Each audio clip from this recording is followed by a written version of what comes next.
प्रिय मित्रों और विद्यार्थियों, सुप्रभातम। कक्षा 12 हिंदी साहित्य और सामान्य के लिए आज आपका नया पाठ गद्य में शुरू हो रहा है, जिसके लेखक हैं कन्हैयालाल मिश्र प्रभाकर जी। आज उनकी जीवनी के बारे में हम लोग अध्ययन कर रहे हैं।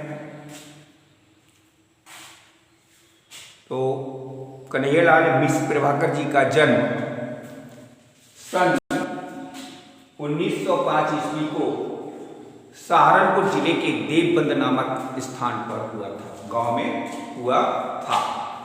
इनके पिता पौरोहित्य कर्म करते थे, पंडिताई का कार्य करते थे, कर्मकांडी ब्राह्मण थे जो बड़े ही उदार और नम्र स्वभाव के थे। इनकी माता इसके विपरीत उग्र स्वभाव की थी। इन्होंने खुद एक जगह कहा है, मेरे पिता मिश्री में दूध के समान नर्म हैं और मेरी माता लाल मिर्च के समान उग्र हैं। दोनों के स्वभाव में विरोधाभास था। इनकी प्रारंभिक शिक्षा खुर्जा के संस्कृत विद्यालय में हुई।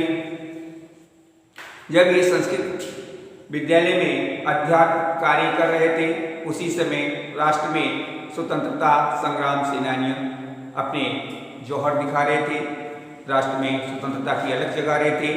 आसिफ अली खां का भाषण सुनकर ये प्रभावित हुए और इन्होंने परीक्षा छोड़ करके स्वतंत्रता संग्राम में भाग लेना प्रारंभ कर दिया। ये कई बार स्वतंत्रता संग्राम आंदोलन के कारण इन्हें जेल भी जाना पड़ा। इन्होंने राष्ट्रीय स्वतंत्रता संग्राम सेनानियों के विषय में कुछ संस्मरणों का लेखन भी किया। ये महान पत्रकार, राष्ट्र सेवक, राष्ट्र प्रेमी और एक रिपोर्टाज लेखन की कला में सिद्धहस्त गद्यकार थे। इनका निधन सन 1995 ईस्वी को हुआ। कृतियां, रचनाएं, आपकी रचनाओं को निम्न भागों में विभाजित किया गया है। पहले है आपका रेखा चित्र, भूले बिसरे माटी हो गई सोना। ये एक रेखा चित्र है प्रमुख। जिंदगी मुस्कुराई, नई पीढ़ी के विचार आदि। इन्होंने कुछ छोटी छोटी कथाएं लिखी। लघु कथा है आकाश के तारे, धरती के फूल।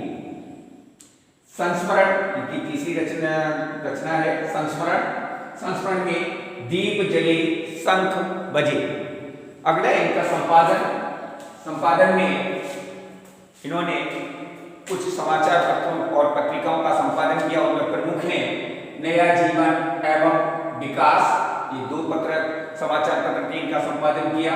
साहित्य में साहित्यिक परिचय, ये महान गद्यकार के साथ साथ पत्रकारिता में सिद्धहस्त, स्वतंत्रता संग्राम में अग्रणी और राष्ट्र सेवा के इनका देशभक्ति का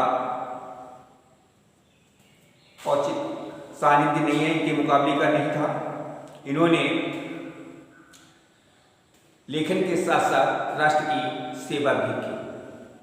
जब देश आजाद हो गया तो ये राष्ट्र सेवा में लग गए और आजादी से पूर्व ये स्वतंत्रता संग्राम के लिए अपने लेख लिखा करते थे।